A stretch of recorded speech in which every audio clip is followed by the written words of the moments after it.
محسن داوڑ صاحب آپ بات کریں. بہت شکریہ اسپیکر صاحب. پوائنٹ آف آرڈر کے لیے ایک ہی اکراس دا بورڈ ایک پالیسی ہونی چاہیے. اگر نہیں ملنا تو پھر سب کو نہیں ملنا چاہیے. تو اگر ملنا ہے تو پھر جب ہم اٹھتے ہیں پھر ہمیں بھی یہ فلور ملنا چاہیے.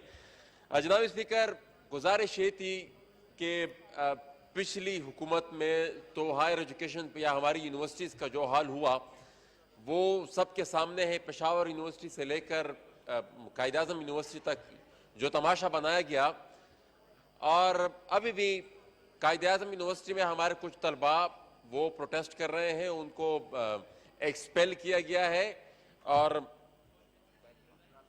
ہاں ٹھیک ہے, اس پہ ان کو ایکسپیل کیا گیا ہے. اور اس سے پہلے بلوچستان کے اسٹوڈنٹ کی بھی ریشل پروفائلنگ ہو رہی تھی, اس پہ ہائی کورٹ کا بھی ایک فیصلہ آیا ہے. اور اس وقت بھی پشتون کونسل کے 16 کے قریب طلباء کو ایکسپیل کیا گیا ہے.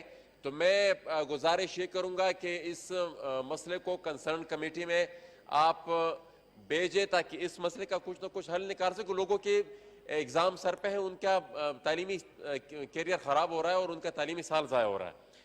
ساتھ ہی ساتھ کل پرسوں میں یہاں پر اسلام آباد پریس کلب کے باہر افغان ریفیوجیز وہ انڈر پروٹیسٹ ہیں, وہ جن تکالیف سے ہو کر گزر کر یہاں پر پہنچے ہیں, اور یہاں پر بھی ابھی تک کوئی پالیسی نہیں ہے کہ کس طریقے سے, میں صرف اپنے حکومتی سطح پر بات نہیں کر رہا بلکہ بین الاقوامی سطح پر وہاں پر جو کرائسس آئے ہیں, جو انسانی بحران وہاں پر ہے, پوری دنیا اس کی ذمہ دار ہے. پوری دنیا نے وہاں پر ایک کھیل کھیلا ہے, اس کے نتیجے میں وہاں پر لوگ بھوکے مر رہے ہیں. یہاں پر جو لوگ آئے ہوئے ہیں پریس کلب کے سامنے وہ کافی بڑی تعداد میں, ان کے ساتھ چھوٹے بچے خواتین ہیں. تو اس کے بارے میں بھی کچھ نہ کچھ متعلقہ جو منسٹری ہے وہ ایکشن لے اور ان کو جتنی حد تک ان کو فیسیلیٹیٹ کیا جا سکتے ہیں اتنا کریں. ایک اور مسئلہ چونکہ کافی دن سے ہم گزارش کر رہے تھے, ہمارے شمالی وزیرستان کے جو بازار تھے وہ ضرب عضب میں مکمل مسمار ہو گئے. ان کا سامان بھی غائب ہو گیا اور وہ بالکل پوری کی پوری انٹائر جتنا بھی بازار تھا ان کو مسمار کر دیا گیا تھا. اب اس کے بعد ان کی کمپنسیشن کے لیے جب ہم نے دوڑ دھوپ کی, احتجاج کیے, جلد سے جلوس کیے, تو کچھ نہ کچھ پیسہ ان کے لیے ریلیز ہوا. اب وہ بیوروکریسی کی نظر ہو رہا ہے. ہر ایک ڈپٹی کمشنر آتا ہے اور وہ وہاں پر جتنے بھی وہاں حکام ہیں ان کے ساتھ مل کر ان کو بلیک میل کرنے کی جو کچھ بھی کہے, لیکن ان سے پیسہ بٹورنے کے لیے مختلف بہانے بنائے جاتے ہیں. تو ایک بہانہ دوسرا بہانہ, 2 سال سے وہ پیسہ جو منظور ہو چکا ہے اس کے لیے وہ در بدر کی ٹوکریں کر رہے ہیں. وہ بیچارے ہائی کورٹ گئے, ان سے بہانہ بنایا جاتا ہے کہ بھائی اس آپ کی جو ڈیٹا اس میں فیک کیسز ہیں. وہ ہائی کورٹ گئے, ہائی کورٹ نے ان کے موقف کو انڈورس کیا اور حکومت کو انسٹرکشن دی کہ ان کا پیسہ ان کو دے دیا جائے. تو صوبائی حکومت سے درخواست ہے کہ وہ اپنی بیوروکریسی کو سمجھائے کہ یہ ان لوگوں کو مزید ذلیل و خوار نہ کیا جائے. ایک اور ایشو جو کل جس پر بحث بھی ہوئی تھی, اور یہ ریزولوشن ہم نے کل پاس بھی کروانی تھی, لیکن بہرحال پھر کورم پوائنٹ آؤٹ ہوا.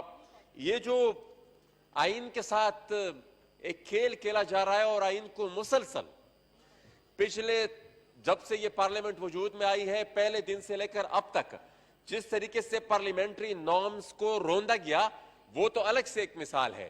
لیکن پھر جس طریقے سے یہ نو کانفیڈنس موشن سے لے کر اب تک جو جس طریقے سے پہلے یہاں سے غیر آئینی رولنگز پاس ہوتی رہی ہے, پھر گورنر صاحب پنجاب کا ایک مسئلہ سامنے آتا ہے, پھر یہاں پر ڈپٹی اسپیکر اور اسپیکر کا جو رول جس طریقے سے ایک ڈیلیبریٹ اٹیمپٹ ہو رہا ہے, ملک کے آئین کو بار بار توڑا جا رہا ہے, تو اس پر ہمیں سیریسلی سوچنا چاہیے. کیونکہ یہ ایک بار بار میں اپنی تقاریر میں کہتا ہوں کہ یہ ایک ڈاکومنٹ ہے جو بائنڈنگ ڈاکومنٹ ہے, جس پر اگر ہم نہیں چلیں گے تو پھر تو کیوس ہے.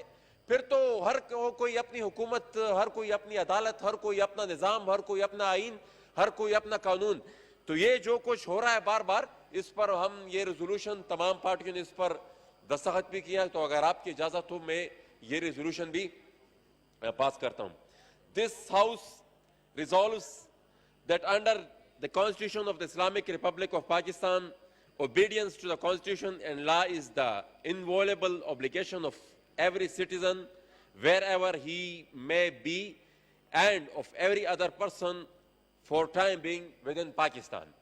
According to the oath of the office of President, the President will not allow his personal interest to influence his official conduct or his official decisions. He is also bound to preserve, protect, and defend the Constitution. This House takes strong exception to the constitutional stance taken by the President and a refusal to adhere to implement the Constitution in letter and spirit, and also to follow the norms of parliamentary democracy. This House calls upon the President to act in a non-partisan manner and to perform his functions strictly in accordance with Article 48 of the Constitution.